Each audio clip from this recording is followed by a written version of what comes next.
नमस्कार दोस्तों, कैसे हैं आप? उम्मीद करते हैं आप अच्छे होंगे। परम आईएएस के ऑफिशियल यूट्यूब चैनल पे आपका स्वागत है। मेरा नाम मुकेश और हम आपके लिए लेकर के आ रहे हैं 69th यूपीएससी के लिए कंप्लीट स्टैट का कोर्स, जो कि पीवाईक्यू पे आधारित होगा। इसके तहत हम हर एक साल के क्वेश्चन को देखते हैं। आज का जो सीरीज है, मतलब आज का जो लेक्चर है वो 67th का एक क्वेश्चन जो कि टेबुलर डीआई था उसके बारे में है। अगर समय मिला तो हम बार ग्राफ को भी आज देखेंगे, जो कि ये आज छूटा हुआ है। अभी तक 4 लेक्चर रिकॉर्ड हो चुका है, आज ये 5वां लेक्चर है। अभी अगर नहीं देखे हैं तो आप प्लेलिस्ट में जा करके उसको देख सकते हैं, उसके बाद सीरीज को कंटिन्यू कर सकते हैं। अपने सेशन शुरुआत करने से पहले मैं आपको बता दें कि 9 जनवरी से 17 बीपीएससी के लिए परम आईएएस के पास एक दो कोर्स आ रही है, वो है शौर्या बैच और तेजस बैच। शौर्या बैच के अंतर्गत जो फीचर्स है उसकी हम बात करें तो ये कंप्लीट कोर्स है एसए का, जीएस2 का और जीएस1 का। यानी इसके तहत पहले आपको एसए, उसके बाद जीएस2, उसके बाद जीएस1 पेपर कराया जाएगा। इसी के अंतर्गत समय समय पर हम मतलब ये जो कोर्स है, हम सबसे पहले बता दें कि वैलिडिटी इसकी 1 साल तक है, यानी कि जनवरी 2025 तक ये वैलिड है। जिसके तहत हम टाइम टू टाइम इस इतना फीचर्स आपको प्रोवाइड करवाएंगे। उसमें क्या है कि daily answer writing with model structure पहला है। दूसरा है कि मेंस का टेस्ट सीरीज आपको मिलेगा। 1 ईयर का वैलिडिटी है, जो कि जनवरी 2025 तक ये है। सॉल्व पेपर मिलेगा पीवाईक्यू, यानी कि 64 से लेकर के जिस समय हम ये करेंगे 69 तक का पीवाईक्यू आपको मिल जाएगा मेंस का। साथ में क्या है, 33 वीकली टेस्ट है इसका। इसमें हम 15 यानी कि 33 में हम 15 सेक्शनल बात करेंगे, 15 सेक्शनल टेस्ट लेंगे और 18 फुल लेंथ लेंगे। सेक्शनल टेस्ट मतलब अगर हम एंशिएंट पढ़ेंगे तो सिर्फ एंशिएंट ही टेस्ट लेंगे 150 नंबर का। फिर मीडियावल का होगा, फिर मॉडर्न का होगा, यानी कि 2 सेट मॉडर्न का है, 300 क्वेश्चन हम लोग पूछेंगे। उसका डिटेल हम लोग सॉल्यूशन आपको प्रोवाइड करवाएंगे। उसके साथ क्या हुआ कि जब प्रीलिम्स एग्जाम खत्म हो जाएगा तब हम 10 टेस्ट जो होगा वो आपको प्रोवाइड करवाएंगे। इसमें 10 जीएस का टेस्ट में 6 सेक्शनल होगा, यानी कि 3 पेपर 1 का, 3 पेपर 2 का और 4 जो होगा वो फुल लेंथ होगा। ठीक है। उसके बाद 6 टेस्ट जो होगा वो एसए का मिलेगा आपको। साथ में जब प्रीलिम्स का नज़दीक होगा, यानी कि हम बात करें तो जुलाई अगस्त सितंबर, ये 3 महीना में कंप्लीट हम 100 डे के अप्रॉक्स में, या हम वैसे तो पहले ही शुरुआत कर लेंगे, देखिए 100 डेली टारगेट रहेगा कि 100 daily MCQ, 100 daily MCQ test होगा, यानी कि 50 क्वेश्चन उसमें डेली दिया जाएगा। यानी कि अगर बात करें तो 5000 क्वेश्चन आपको प्रैक्टिस करवाया जाएगा एमसीक्यू के थ्रू। और ये एमसीक्यू का लेवल यूपीएससी और यूपीपीएससी और बिहार स्पेशल से रिलेटेड होगा और लेवल इसका थोड़ा टफ होगा। अब वो बीपीएससी वह बीपीएससी नहीं रहा जो पहले था, इसलिए हम लोग लेवल थोड़ा अप करेंगे। इसका डिटेल टॉपिक अभी तक शेयर नहीं किया गया है, लेकिन हम आपको कर देंगे जब ये टेस्ट शुरू होने वाला होगा। आप उसके अकॉर्डिंग अपना तैयारी को कंटिन्यू कर सकते हैं। तो ये बैच जरूर आप ज्वाइन करें। तेजस बैच की अगर बात करें तो तेजस बैच ये पूरा का पूरा फीचर्स होगा। सिर्फ और सिर्फ क्या नहीं होगा तो उसमें क्लासेस नहीं होगी, यानी कि हम आपको क्लासेस नहीं देंगे, हम आपको टेस्ट सीरीज देंगे।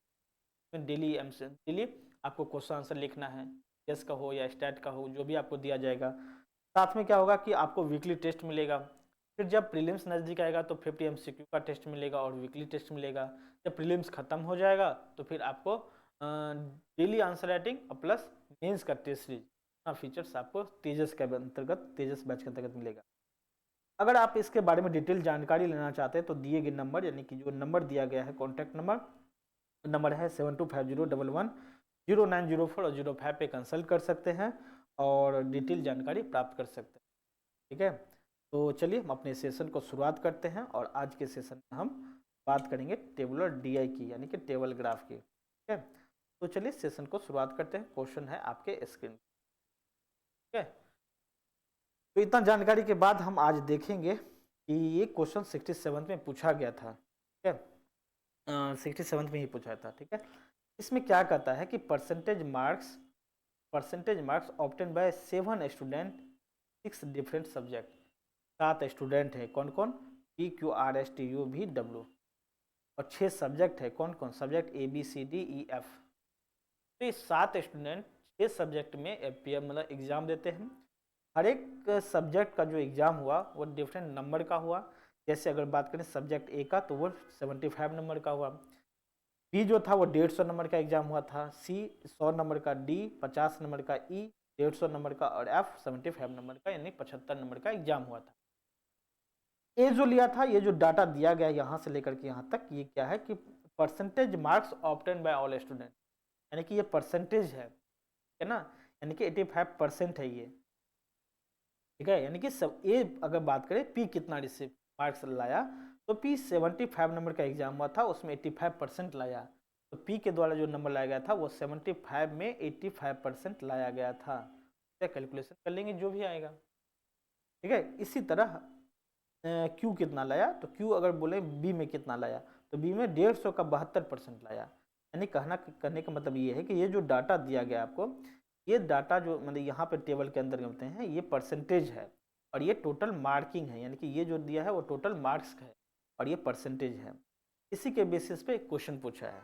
हम क्वेश्चन को अगर ध्यान से पढ़ें तो क्वेश्चन कहता है कि find the total percentage marks, यानी कि टोटल परसेंटेज मार्क्स निकालना है secured by R in all 6 subject together, यानी कि सभी 6 सब्जेक्ट मिला करके आर कितना परसेंट नंबर लाया।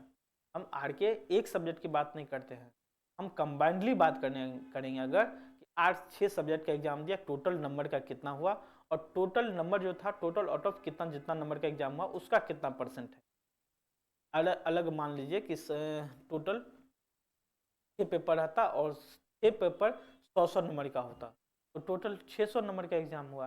और अगर निकालते कि वो कितना परसेंट नंबर लिया, सपोज कीजिए 500 नंबर लाया, हम बोलते कि 600 में 500 लाए।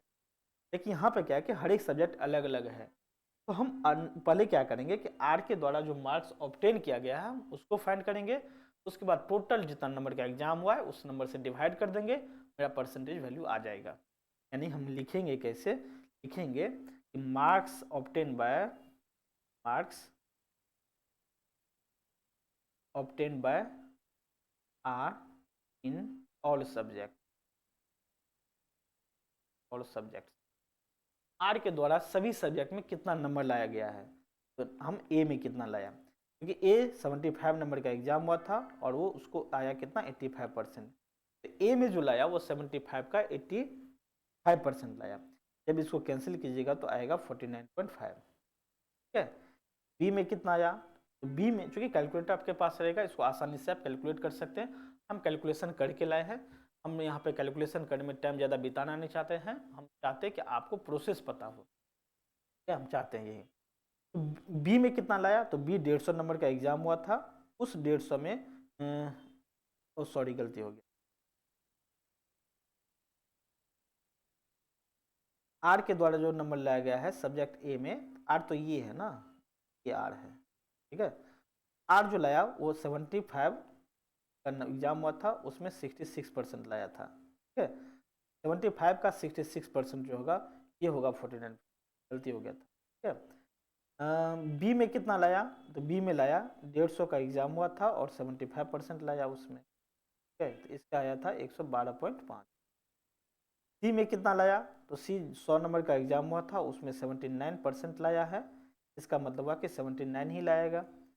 डी में कितना लाया था, तो डी जो एग्जाम हुआ था 50 नंबर का एग्जाम हुआ था और उसमें 88% लाया है, तो 50 का 88% 44 होगा। ई में कितना नंबर आया, तो ई में आया 150 नंबर का एग्जाम हुआ था और उसमें लाया है 72%, तो 150 का 72% निकालेंगे 108 हो जाएगा। एफ में कितना लाया है, एफ चूंकि 75 नंबर का एग्जाम था उसमें 66% लाया है, तो 75 का 66% आएगा 50.5 आएगा, जो कि इसका मतलब है कि total marks obtain by R अगर बात करें तो टोटल मार्क्स कितना निकला, टोटल मार्क्स ऑब्टेन्ड कितना नंबर लाया है, तो सभी को सम कर देंगे, इस सम करेंगे तो सम कितना निकलेगा, देखिए इसका सम करेंगे तो निकलेगा 49, 112.5, 79, 44, 108 और 49.5 को आप सम कीजिएगा तो आएगा 442.5 आएगा, ठीक है ना। टोटल एग्जाम का मार्क कितना था, टोटल मार्क्स कितना था, total marks of all paper था, तो 6 पेपर मतलब कितना था, देखिए 75 था, लिखेंगे 75 plus 150 plus 100 plus 50 plus 150 plus 75, तो 75 और 75 कितना हो जाएगा 150 और 150 300, 300 और एक 400, 400, ये 450 और ये कितना 600, टोटल कितना निकला 600 का। तो परसेंटेज मार्क्स ऑब्टेन्ड कितना किया था, तो चूंकि वो 442.5 नंबर आया है उसको कितना में, 600 में, ट्रेड में कितना आएगा इसका जब निकालेंगे आंसर तो ये आएगा आपको 73.75। ये इसका ये हम स्क्रीन छोटा कर लिए हैं तो आपको दिख रहा होगा आसानी से, ठीक है। पहले क्या होता था कि स्क्रीन थक जाता था तो आपको दिख देता था, इसलिए हम स्क्रीन को छोटा कर लिए हैं और आपको पूरा कंटेंट ताकि दिखे, ठीक है। इस क्वेश्चन में यही था कि आर के द्वारा 6 सब्जेक्ट में कितना परसेंट लाया गया है इसका कैलकुलेशन करना था, और इस जो नंबर था पता नहीं, देखेंगे बाद में कितना नंबर का था ये। इस क्वेश्चन का आंसर यही होगा, ठीक है। सेकंड क्वेश्चन की अगर बात करें, ठीक है, सेकंड क्वेश्चन की अगर बात करें तो इसमें क्या दिया है कि फाइंड द डिफरेंस बिटवीन, यानी कि आपको डिफरेंस निकालना है इसके बीच में, तो marks obtain by P in subject B D E, मतलब पी के द्वारा बी डी और ई में कितना नंबर लाया गया है इसके बीच का, और the same marks obtain bye T in same subject, और टी के द्वारा भी बी डी ई में कितना लाया गया है ये आपको निकालना है। लिख लेते हैं पहले, इजी क्वेश्चन है। पी के द्वारा बी डी में कितना लग गया है, तो आप लिखिएगा marks obtained by P in subject B, P में कितना नंबर लाया इसके द्वारा, पी के द्वारा, तो पी में लाया है, सॉरी बी में 68%, तो बी था कितना का 150 का, लाया कितना 68%, तो 150 का 68% हो जाएगा 102, ठीक है। बी डी में, और डी में कितना लाया 92, 92 एग्जाम कितना का हुआ था 50 का, उसमें 92% लाया, इसका मतलब ये लाया कितना 46 लाया। फिर ई के द्वारा, ई कितना लाया, ई जो लाया है मतलब ई में कितना लाया है, 150 का एग्जाम हुआ था और उसमें लाया है 89%, ठीक है, कितना निकलेगा 133.5 आएगा। टोटल मार्क्स अगर बात करें, टोटल मार्क्स तो सम कर दीजिए सबका, सम कर देंगे तो कितना निकलेगा 102 और 46 प्लस करेंगे तो 281.5 आएगा, 21.5। अब सेम मार्क्स ये तो पी का है और हमसे पूछा कि टी के द्वारा कितना निकाला लाया गया है, तो आप लिखेंगे marks obtain bye T subject E T और ई, बी में कितना लाया है कौन टी, तो टी का ये देखेंगे कि बी में इतना लाया है 75%, 68 और इसमें 69, आप वही लिखिए 150 का 75% कितना आएगा 112.5 आएगा। डी में कितना आया 50 का 8%, ये 34 आया, और ई में कितना आया था 150 उसका 69%, ठीक है, नंबर आएगा 103.5। टोटल मार्क्स कितना निकलेगा, टोटल मार्क्स कितना निकलेगा, सभी को सम कर देंगे, सम करेंगे तो 250 आएगा, ठीक है। आपसे क्या पूछा था फाइंड द डिफरेंस बिटवीन, आपको डिफरेंस निकालना है, difference between T and T, T और टी का डिफरेंस कितना है, तो ये लाया था 281.5 माइनस 250 कर देंगे, ठीक है, हो जाएगा 30.5, ठीक है। इस क्वेश्चन का आंसर यही होगा, क्योंकि आपसे पूछा था कि पी के द्वारा बी डी ई में जो नंबर लाया और टी के द्वारा सेम सब्जेक्ट यानी कि बी डी ई में जो नंबर लाया गया उसका डिफरेंस कितना था, इसका आंसर यही होगा, ठीक है। अब देखते हैं सी नंबर, सी में क्या है कि बी में सभी छात्रों द्वारा प्राप्त औसत अंक कितना था, यानी कि हमको बी का पूरा वैल्यू निकालना है, तो आप क्या लिखेंगे, क्या पूछा है find the average marks obtain by all student in the subject B, आप लिखिएगा क्या marks obtain bye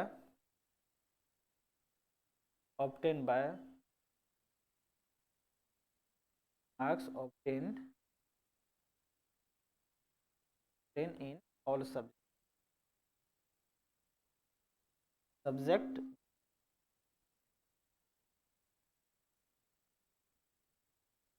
B by किसके द्वारा, तो पी के द्वारा। पी के द्वारा कितना आया, चूंकि 150 नंबर का था ये, 150 का 68%, ठीक है, कितना लाया, तो 150 का 68% कितना आएगा, 102 आएगा, ठीक है। फिर पी के द्वारा और क्यू के द्वारा कितना आएगा, 150 का 72% आएगा, 108 आएगा। आर के द्वारा कितना गए, आर कितना लाया है 75, तो 150 का 75% 112.5। आर एस कितना लाया, 150 का 2%, 62%, तो 150 का 62% कितना होगा, 93 00 ऐसी, ठीक है। टी कितना लाया, टी लाया आपका 150 नंबर का एग्जाम हुआ था, और टी के द्वारा जो लाया नंबर है 75% है, 150 का 75%, वही बात 112.5। जी कितना लाया, तो 150 का 80% लाया है, 120 लाया है। डब्लू कितना लाया, 150 का 68%, इससे 68%, ये कितना निकलेगा, 102 निकलेगा। आपसे पूछा था कि बी में सभी छात्रों द्वारा प्राप्त औसत अंक कितना, पहले हम टोटल अंक निकाल लेते हैं, यहाँ पे लिखेंगे टोटल मार्क्स। टोटल मार्क्स में क्या करेंगे, सम कर देंगे, तो सम कितना निकलेगा, आप इसको पूरा जोड़िएगा तो नंबर निकलेगा 750, ठीक है। लेकिन टोटल सब्जेक्ट कितना था, टोटल स्टूडेंट कितना था, टोटल स्टूडेंट जो था वो था कितना, चूंकि एवरेज के लिए हमको नंबर चाहिए, नंबर टोटल स्टूडेंट कितना था, 2 2 4 2 6 7, ठीक है। एवरेज मार्क्स कितना होगा, एवरेज मार्क्स ये कितना निकलेगा, 750 डिवाइडेड बाई 7 करेंगे, ये आ जाएगा 70.1, 750 पे 7 करेंगे तो निकलेगा 107.8 का आंसर, ठीक है। समझ में आ गया होगा आपको। नेक्स्ट क्वेश्चन हम देखते हैं। नेक्स्ट क्वेश्चन क्या कहता है कि सभी छात्रों द्वारा सी और डी में एक साथ प्राप्त अंकों का औसत प्रतिशत क्या होगा। तो आप निकालिए पहले सभी छात्र का सी और डी में कितना निकला, तो पहले सी का निकाल लीजिए। तो लिखिए मार्क्स ऑब्टेन्ड बाय के द्वारा विषय सी और डी में सभी छात्रों द्वारा by all student in subject, पहले किसको हम निकाल लेते हैं, सी। देखिए सी में सभी छात्र के द्वारा कितना लाया गया था, ठीक है ना। तो सी हुआ कितना था, 100 हुआ था, तो 100 का 76% निकालेंगे तो ये क्या आएगा, 76 ही आएगा, ठीक है ना। तो हम क्या करेंगे, बस सी इन क्या है, marks obtain by all subject by all student in subject C, कितना निकलेगा, सब्जेक्ट ए के पी के द्वारा कितना लाया है, तो 100 का 76%, कितना 76 ही, ठीक है। तो आप क्या कीजिए आउट ऑफ यहाँ पर लिख दीजिए, सबसे अच्छा रहेगा, लंबा पड़ जाएगा इसमें। बाय क्या लिखिए, by all student in subject C, bracket में लिख लीजिए आउट ऑफ 100, 100 का था तो हम यहीं पे इंडिकेट कर देते हैं हम, ठीक है। तो अब कितना होगा, पी कितना लाया है, पी 76 लाया है, तो बाय ऑल जब कर दिए ना तो आप एक काम ये भी कर दीजिए, अब सीधा नंबर ही जोड़ दीजिए, ठीक है। 76 plus 84 plus 79 plus 91 plus 67 plus कितना 69 प्लस 81, क्योंकि यही नंबर 100 में है तो 100 का 76 निकालेंगे तो 76 ही आएगा, इसलिए हम सबको डायरेक्ट जोड़ दिए, यहाँ पर मेंशन कर दिए कि आउट ऑफ 100 है ये, ठीक ना। तो अब सबको सम करेंगे तो कितना निकलेगा, 547 निकलेगा ना। तो एक बात ध्यान रखिए, यहाँ पे क्या क्वेश्चन पूछा है, पूछा कि सी और डी में एक साथ प्राप्त अंकों का औसत प्रतिशत, मतलब पहले सी का परसेंटेज निकाल लीजिए कि सी में टोटल स्टूडेंट मिला के कितना परसेंट नंबर लाया, और डी का निकाल लीजिए और फिर दोनों का जो परसेंटेज निकलेगा उसका एवरेज निकलेगा, ठीक है। तो यहाँ पे हम निकालेंगे एवरेज कितना निकलेगा, एवरेज मार्क्स, एवरेज मार्क्स कितना निकलेगा, टोटल 547 है और डिवाइड हो जाएगा किससे, तो देखिए टोटल सब्जेक्ट कितना है, 7 है ना, सॉरी टोटल स्टूडेंट कितना है, 7 है, तो 1 2 3 4 5 6 7, तो 7 स्टूडेंट है, 100 नंबर का एग्जाम दिया था, तो कितना टोटल नंबर हुआ, 700 नंबर का हुआ, और 700 में मिला करके सभी 547 नंबर लाया, ठीक है ना। परसेंटेज कितना निकलेगा, हम इंटू निकाल कर देंगे 100 से, क्योंकि परसेंटेज हमको, एवरेज नहीं सॉरी परसेंटेज यहाँ पे हमको परसेंटेज मार्क्स है, परसेंटेज का एवरेज निकालना है बाद में, ठीक है ना। तो परसेंटेज मार्क्स कितना निकलेगा, 0 से 0 कैंसिल, 0 से 0 कैंसिल, 547/7 करेंगे, आएगा 78.1। सेम क्या होगा, सेम निकलेगा डी में, सब्जेक्ट डी का कितना निकलेगा, तो डी का जो एग्जाम हुआ था वो 50 नंबर का हुआ था, ठीक है ना। तो यहाँ पर लिखेंगे marks obtain by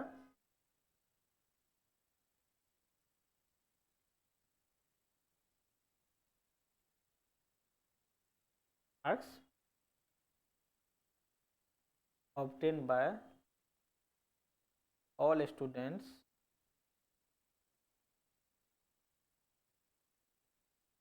subject D, bracket में लिख देंगे आउट ऑफ 50, 50 में कितना लाया, तो पी के द्वारा जो लाया गया था नंबर कितना था, देखिए एक निकाल देते हैं, 50 का 92% निकालिएगा, ठीक है कितना आएगा, तो जीरो कैंसिल नहीं कि 46 आएगा, तो जो नंबर 92 है ना उसका आधा कर देना है, क्योंकि 50 नंबर का एग्जाम हुआ था, तो सबको 50 का 92, 50 का 80% निकालिएगा, तो आप क्या कीजिए हर एक नंबर को ही आधा कर दीजिए, ठीक है ना, और नहीं तो करके दिखा दीजिए सबसे अच्छा, हम यहाँ पे आधा करके, पी के द्वारा जो नंबर लाया गया था, पी के द्वारा 92 का आधा 46, इसके द्वारा यानी कितना निकलेगा 40, इसके द्वारा 88 का आधा कितना निकलेगा 44, ये 74 का आधा कितना निकलेगा 37, ये 78 का निकलेगा कितना 30, सॉरी 88 का कितना निकला 44, 74 का 37, 68 का जो निकलेगा 34 निकलेगा, 4 निकलेगा, प्लस 85 का जो निकलेगा वो कितना निकलेगा,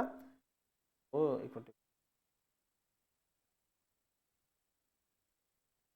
92 का कितना निकलेगा 46, प्लस सी का कितना निकलेगा 40, ये 88 का कितना निकलेगा 44, प्लस 74 का कितना निकलेगा 37, प्लस 68 का कितना निकलेगा 30, प्लस 78 का कितना निकलेगा 39, प्लस 85 का कितना निकलेगा 2.5, ठीक है।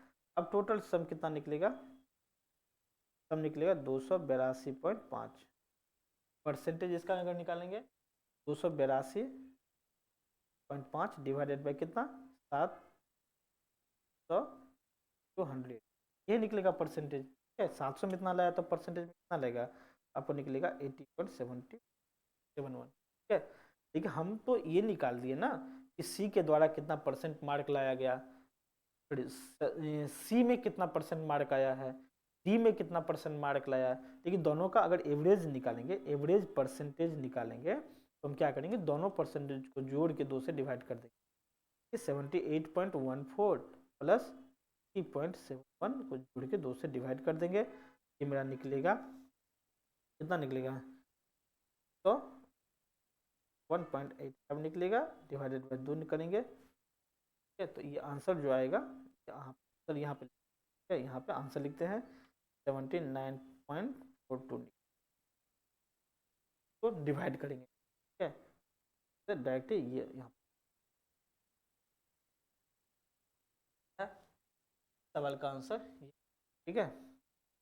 आगे अगर बात करें हम तो इस क्वेश्चन को हमको लगता है ये लास्ट क्वेश्चन था, लास्ट क्वेश्चन क्या है कि what is the total marks obtain by all student in subject F, इस बार हमको एफ पे फोकस,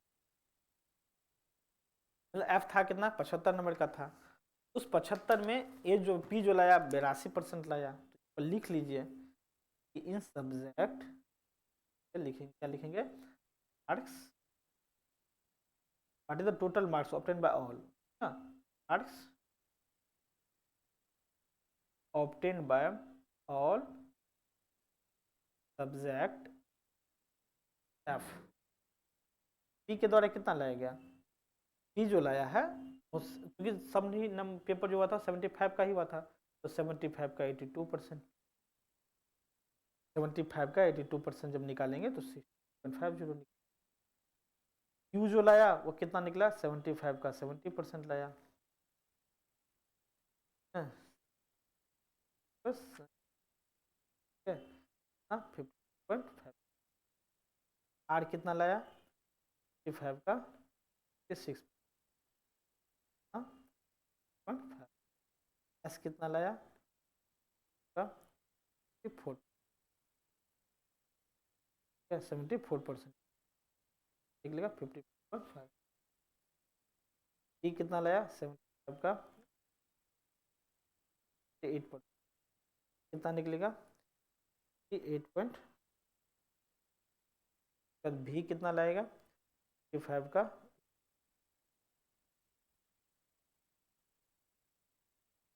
8, 60, ठीक है। डब्ल्यू कितना निकलेगा 7 का कितना था, कितना निकलेगा। आपसे पूछा था what is the total marks, ना कि परसेंटेज ना ही एवरेज, टोटल मार्क्स कितना निकलेगा, कम कर दीजिए, लिख दीजिए टोटल मार्क्स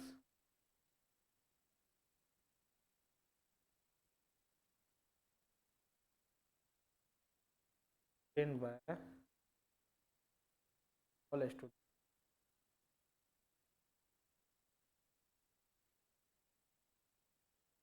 एफ, सम कर, ठीक है, करेंगे तो कितना निकलेगा, तो सम कर दीजिएगा, निकलेगा 300।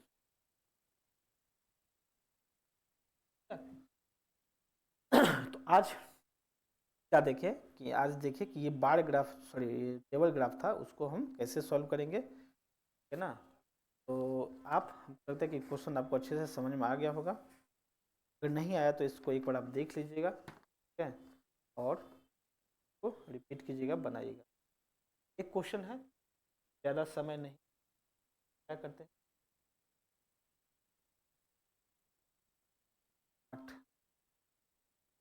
तो चलिए इस क्वेश्चन को हम देख ही लेते हैं, समझ लेते हैं, फटाफट कैलकुलेशन कर लेंगे। यहाँ पे क्या बोला है, बोला कि एक बार ग्राफ दिया है, ये है पर कैपिटा इनकम, ठीक है ना, यानी कि एक आदमी का इनकम कितना था, और ये है कि नेशनल इनकम, तब क्या है कि 100 करोड़ में, ये क्या था रुपया में, यानी कि ये जो है 238 रुपया है, लेकिन ये क्या है 90-100 करोड़ है, ठीक है ना, क्योंकि ये जो डाटा दिया है वो करोड़ में है, तो 90-100 करोड़, 152 करोड़, 397 करोड़, 1224 करोड़, इस करोड़ में ये डाटा है। अब क्या कहता है कि 1951 से लेकर 1991 तक प्रति व्यक्ति आय में वृद्धि कितना परसेंट हुआ, आपको ये निकालना है ना। पहला क्वेश्चन क्या है, कैसे बनेगा, पर आपको सिर्फ और सिर्फ पर कैपिटा इनकम के बारे में पूछा है, और पर कैपिटा इनकम का ग्राफ ये है, तो पूछा कि 1951 से लेकर 1991 में कितना परसेंटेज चेंजिंग हुआ। तो आप पहले लिख लीजिए कि पर कैपिटा, हम एक लैंग्वेज लिख लेते हैं, पर कैपिटा इनकम, पर कैपिटा इनकम 1951 कितना था, 1951 में 238 था, ठीक है, एंड पर कैपिटा इनकम, पर कैपिटा इनकम 1991 में कितना था, 4933, 4933 है, ठीक है। तो इंक्रीज कितना किया, what is the growth percentage, percentage ये पूछा, तो इंक्रीज यानी ग्रोथ या इंक्रीज दोनों निकालिए, देखिए इंक्रीज परसेंटेज कितना निकला, तो आप निकाल दीजिए 493 से 238 माइनस कर दीजिए, जो भी होगा उसको डिवाइड कर देना है किससे, 238 से। जब हम इंक्रीज निकालेंगे तो हम दोनों में कम वैल्यू जो होगा उसको रखेंगे, ठीक है, और कर देंगे 100 से इंटू, फिर क्या निकलेगा 4695 में 238 इंटू 100, ठीक है, जब कैलकुलेशन करेंगे तो 72.69% आएगा, सवाल का यही होगा, ठीक है। सिंपल था कि 51 से लेकर 91 तक में कितना इंक्रीज हुआ, ठीक है, तो रहेगा 1972.6। अब ये पूछा है कि 1961 से लेकर 71 तक, मतलब 10 की वृद्धि ना, प्रति व्यक्ति आय में वार्षिक वृद्धि दर कितना, मतलब जो ईयर का गैप है वो 10 ईयर का गैप है। और आपसे पूछा क्या है कि एनुअल गैप, एनुअल कितना इंक्रीज हुआ 61 से, अच्छा किसमें, प्रति व्यक्ति है, मतलब पर कैपिटा इनकम में ही। What is the annual growth rate of the per capita income from 1961 से 71, है ना। तो हम यहाँ पे क्या लिखेंगे, पर कैपिटा इनकम इन, ये फास्ट लिखा करते हैं, आप क्या लिखिएगा, पर कैपिटा इनकम या प्रति व्यक्ति आय, हम शॉर्ट में पर कैपिटा इनकम लिखेंगे, इन ईयर 1961 वो कितना था, 328, क्योंकि रुपया आप दे दीजिएगा, क्योंकि पर कैपिटा इनकम यहाँ पे रुपया में था, अभी रुपया में था, इसको ध्यान रखिएगा, परसेंटेज यूनिट को ध्यान में रखना है, ठीक है। नंबर दे दे तो लकी मानिए, नहीं तो काट लेगा, तो कोई मतलब ये नहीं है कि गलत नहीं है कि क्यों काटा, क्योंकि यूनिट ध्यान रखना आप ही का काम है। एग्जाम में क्वेश्चन बनाने के बाद इसका यूनिट चेक जरूर कर लीजिएगा, ठीक है। तो पर कैपिटा इनकम ये 1961 कितना है, 328 है, 1961 में 328 है, और 1971 में क्या है, पर कैपिटा इनकम इन 1971 तो कितना है, 674 है ना। तो ग्रोथ कितना हुआ, ग्रोथ, अब ब्रैकेट में लिख दीजिए डिकेडल हुआ, मतलब डिकेडल मतलब 10 की वृद्धि है, ये क्या है, 10 की वृद्धि है, ठीक है ना, 10 साल में ग्रोथ कितना है, ठीक है। तो कितना हुआ, तो हम दोनों का डिफरेंस कर देंगे, कितना निकलेगा, 674 माइनस 328 डिवाइडेड बाय कितना, इंक्रीज हुआ, चूंकि ग्रोथ हुआ यानी कि इंक्रीज हुआ तो छोटा वैल्यू आएगा, तो 28 इंटू आ जाएगा, तो दोनों का कैलकुलेशन करेंगे तो कितना आएगा, 105.49%। तो ये तो 10 साल का ग्रोथ है ना। एक आपसे पूछा कि एनुअल ग्रोथ क्या निकाला है, आपसे क्या पूछा है, पढ़िए, आपसे पूछा है कि फ्रॉम 1961 टू 1971 क्या है कि एनुअल ग्रोथ रेट कितना होगा, और ब्रैकेट में दे दिया कि assuming that the growth was the uniform, है ना, थ्रू आउट, मतलब ये बताया कि अगर 105.49 हुआ तो हर साल सेम रेट से इंक्रीज हुआ होगा। तो एनुअल ग्रोथ जब निकलेगा, एनुअल ग्रोथ, क्योंकि एनुअल ग्रोथ क्यों निकलेगा, पूछा इसलिए निकाल लिया। और ये जो है 10 साल का गैप का है, यानी कि 61 से लेकर 71 तक का 10 साल का एनुअल ग्रोथ में क्या करेंगे, 105.49 को 10 से डिवाइड कर देंगे तो मेरा निकलेगा 10.549, और 10.549 जो निकलेगा ये मेरा एनुअल ग्रोथ रेट है, क्योंकि ये जो निकला 10 ईयर का ग्रोथ रेट है, ठीक है, क्योंकि 10 साल का गैप था। तो लगता है समझ में आ गया होगा। नेक्स्ट क्वेश्चन देखते हैं कि find the countries population during the 1981। अच्छा पॉपुलेशन निकाला है, सबसे बात पहले एक बात ध्यान रखिए कि जब पर कैपिटा इनकम निकलेगा किसी का भी, तो पर कैपिटा इनकम जो होता है वो होता कितना, पर कैपिटा इनकम होता क्या कि टोटल इनकम होता है, total national income, national divided by उस देश के पॉपुलेशन से भाग हम कर देते हैं, कि टोटल पॉपुलेशन से भाग कर देते हैं। जब टोटल हमको पॉपुलेशन ही निकालना होगा, टोटल पॉपुलेशन निकालना होगा, तो क्या करेंगे, क्रॉस मल्टीप्लाई होगा तो ये नीचे आ जाएगा, टोटल इनकम वहीं पे रहेगा, क्या करेंगे, total national income national income divided by क्या करेंगे, पर कैपिटा इनकम नीचे कर देंगे। तो हमको दोनों ग्राफ में दिया है, पॉपुलेशन पूछा है, कब का पूछा है, 81 का, आप 81 में टोटल नेशनल इनकम कितना है, 1224 है, और ये क्या है, 100 करोड़ में है ना, 100 करोड़ में है, और डिवाइडेड कर देना है किससे, तो पर कैपिटा इनकम, तो 1981 में पर कैपिटा इनकम क्या है, 1630 है, और इतना रुपया है, 100 में नहीं है। जब इसको आप डिवाइड कीजिएगा ना तो कितना आएगा, 75.09 करोड़ होगा, है ना, 75.09 करोड़ होगा, ठीक है ना, इसको आप देख लीजिएगा, नहीं होगा, ठीक है। तो आगे देखते हैं, ये क्वेश्चन नंबर कितना था, 3 नंबर था। 3 नंबर में क्या है, 1981 से लेकर 91 तक यानी 10 साल के दौरान जनसंख्या में वृद्धि दर कितना है ना। तो पॉपुलेशन पहले निकाल लीजिए ना, पॉपुलेशन था कितना, तो 1991 का जो 81 का पॉपुलेशन निकलेगा, क्या निकलेगा, तो हम नेशनल इनकम को पर कैपिटा इनकम से डिवाइड करेंगे। अभी हम पढ़े हैं कि पॉपुलेशन निकालना है, 91 में जो पॉपुलेशन था, लिखिए पॉपुलेशन,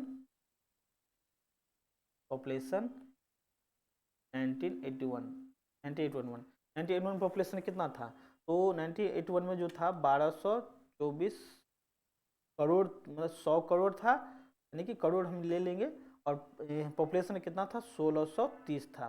तो इसका तो निकल जाएगा 75.09 करोड़, ठीक है ना। सेम चीज़ 81 ही पूछा था ना शायद यहाँ पे, 81 के दौरान वृद्धि दर, 81 के दौरान जनसंख्या ज्ञात करें, ठीक है। तो सेम हमको यहाँ पे यूज हो गया 81 वाला। 91 क्या था, 91 में कितना है, 91 में तो हम सेम चीज़ क्या करेंगे, यानी कि 4276 100 करोड़ था, और टोटल इस समय कितना है 4933 इतना रुपया में पर कैपिटा इनकम है। जब डिवाइड करेंगे तो मेरा निकलेगा 95.80 निकलेगा, ठीक है। तो ये जो 10 साल में है के दौरान जनसंख्या में वृद्धि दर, तो डिकेडल ग्रोथ ये निकलेगा, डिकेड ग्रोथ, डिकेड ग्रोथ निकलेगा। ग्रोथ कितना निकलेगा, दोनों का डिफरेंस कर दीजिए, 95.80 माइनस 75.09 डिवाइडेड बाय ग्रोथ। जब पूछेगा तो 75.09 को नीचे रखेंगे, जो दोनों में छोटा वैल्यू है 100 से कर देंगे, कैलकुलेट आपके पास रहेगा, डिवाइड कर लीजिएगा, ठीक है ना। इसका जब आंसर निकालेंगे तो हम आंसर बता देते हैं 27.5% निकलेगा, तो आप चेक कर लीजिएगा, ठीक है। तो प्रोसेस ये था कि इसमें हमको निकालना है डिकेड ग्रोथ, और इसमें क्या निकालना है, पहले वाला में था एनुअल ग्रोथ, इसीलिए हम डिकेड वाला ग्रोथ निकाल के 10 से डिवाइड किए थे एनुअल के कारण। इसमें एक हमको हेल्प क्या हुआ कि 1991 का डाटा यहाँ भी हम पुट कर दिए 75.09, क्योंकि हम पॉपुलेशन निकालना था, और हमको निकालना था कि एक्स्ट्रा में 91 का, तो 91 का निकाल लिया। हमको निकालना है कि कितना परसेंट इंक्रीज कर गया, ठीक है ना। इंक्रीज किया, दोनों को डिवाइड कर दिए, दोनों को डिफरेंस करके डिवाइड कर दिए, जो बेस ईयर है 25.09 आंसर आ गया मेरा, ठीक है। अब लास्ट क्वेश्चन है कि by how much percent of the national income grow from 91 से मतलब 51 से लेकर के 1991 तक में नेशनल इनकम का ग्रो कितना परसेंट हुआ। तो नेशनल इनकम की बात करते हैं, और नेशनल इनकम तो ये है, ठीक है ना। तो 1951 में आप क्या लिखेगा, नेशनल इनकम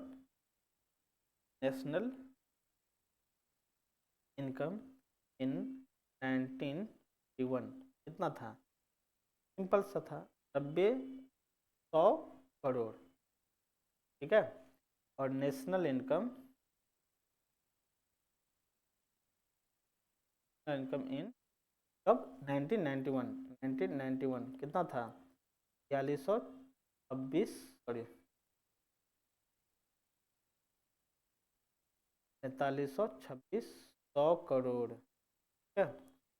तो आपको ये निकालना है कितना परसेंट का वृद्धि हुआ, परसेंटेज इंक्रीज कितना, दोनों को डिफरेंस कर दिए, 4326 100 माइनस 9,000, 90-100, ठीक है ना। ये रुपया में, ओहो गलती हो गया, 90-100 रुपया है, 100 रुपया है, ठीक है ना। तो करोड़ में हो ये इतना, जितना रुपये माइनस करेंगे तो कितना आ जाएगा, और डिवाइड कर कितना करेंगे 90-9,000 से, ठीक है, 200 होगा, कितना निकलेगा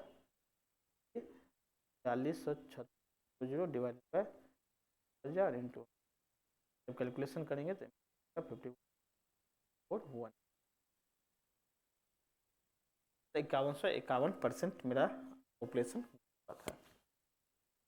तो आज यहीं पे ख़त्म करते हैं। अच्छा एक गलती, सॉरी, ये भी 90-100 करोड़ ही होगा, क्यों, क्योंकि क्या है नेशनल इनकम इन 1951, गलती हो गया था, 100 करोड़ है, करोड़ है, करोड़ है, 90-100 करोड़ तो यहाँ भी लिए थे, 100 करोड़ यहाँ गलती हो गया था, 90-100 करोड़ होगा, ये भी तो करोड़ करोड़ का डिफरेंस हो जाएगा, और डिवाइडेड बाय इस जो था 9,000 वही लिखे इंटू 100, का आंसर आ गया। आज के लिए हम इतना ही रखते हैं, करते आपको अच्छे से समझ में आ गया होगा। फिर एक बार हम इन्फॉर्मेशन बता दें आपको कि शौर्या बैच 9 जनवरी से लॉन्च हो रहा है, आप इस बैच को ज्वाइन करके अपना तैयारी को बूस्टअप कर सकते हैं। कंप्लीट जो होगा वो एसए जीएस GS1 को टेस्ट सीरीज, उसके बाद प्रीलिम्स का टेस्ट सीरीज, मेंस का टेस्ट सीरीज, एसए का टेस्ट सीरीज का इंटीग्रेटेड कोर्स है, तो जल्द आप ज्वाइन कर सकते हैं, ठीक है, और अपना तैयारी को बूस्टअप कर सकते हैं, ठीक है, अपना रैंक भी एक सिक्योर कर सकते हैं। तो thank you, have a nice day. आज के लिए इतना ही, मिलते हैं नेक्स्ट वीडियो में। नेक्स्ट वीडियो में डिस्कस करेंगे 66 का क्वेश्चन, 67 आज खत्म होता है, कल से हम 6 का क्वेश्चन देखेंगे, लास्ट में तो लास्ट पढ़ाया है, आप इसे देख लीजिएगा कि कहाँ पे समझ में नहीं आया, अगर नहीं आएगा तो इस नंबर पे कंसल्ट कर सकते हैं और हम दिए, ठीक है। तो हैव अ नाइस डे।